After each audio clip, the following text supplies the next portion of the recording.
Hi hi എല്ലാ കൂട്ടുകാർക്കും കൂട്ടൻസ് വ്ലോഗിലേക്ക് സ്വാഗതം. വലിയ വീഡിയോ ഒന്നും ഇപ്പോൾ ഇല്ല. എന്തായാലും രാവിലെ തന്നെ എല്ലാവർക്കും വിഷു ആശംസകൾ. ഹാപ്പി വിഷു. ഹാപ്പി വിഷു.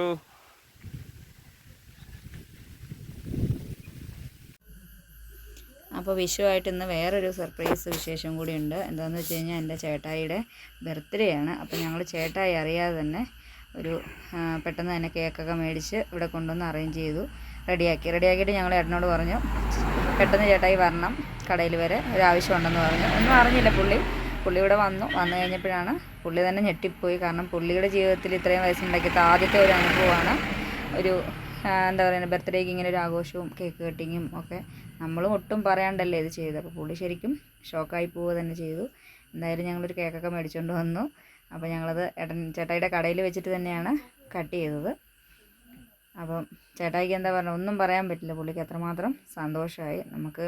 നമ്മളും കുറേ ആയി ആഗ്രഹിക്കുന്നു. കാരണം ചേട്ടായിയുടെ കടയാണ് ഞങ്ങളിപ്പോൾ നടത്തിക്കൊണ്ടിരിക്കുന്നത്. ചേട്ടായിയാണ് എനിക്ക് കട തന്നത്. അപ്പം ശരിക്കും നമ്മളിപ്പോൾ ഇവിടെ പിടിച്ച് നിൽക്കുന്നതിന് എൻ്റെ പിന്നിലും മുഴുവൻ ചേട്ടായിയാണ്. അപ്പം നമ്മളും എന്താ പറയേണ്ടത്, അല്ലെങ്കിലും നമ്മളിവിടെ ഇല്ലാതിരുന്നുകൊണ്ടാണ് ഇങ്ങനെ ഒരു ആഘോഷത്തിനൊന്നും ഇതുവരെ പങ്കെടുക്കാറ്. നമ്മൾ എറണാകുളത്തായിരുന്നല്ലോ. അപ്പോൾ ഇവിടെ വന്നതിന് ശേഷം നമ്മൾ അറിഞ്ഞ് ഇങ്ങനെ ഒരു ഇത് പങ്കെടുത്തു കഴിഞ്ഞാൽ അത് ഭയങ്കര സന്തോഷമാവുമല്ലോ. അതിന് വേണ്ടിയിട്ട് ചെയ്തതാണ്. എന്തായാലും വിഷുവായിട്ട് ഇതാണ് ഇന്നത്തെ ഒരു വിഷു വിശേഷം എന്ന് പറയാനായിട്ട്. അപ്പോൾ വിഷുക്കണിയാണ് എൻ്റെ ചേട്ടായി. അപ്പോൾ എല്ലാവർക്കും വിഷു ആശംസകൾ. പുറകെ വേറെ എന്തെങ്കിലുമൊക്കെ വീഡിയോകൾ ഞാൻ എടുത്ത് വെച്ചിട്ടുണ്ട്, എഡിറ്റ് ചെയ്തിട്ട് ഇടുന്നതായിരിക്കും. അടുത്തൊരു വീഡിയോയുമായി കാണുന്നവരെ എല്ലാ കൂട്ടുകാർക്കും ബായ്.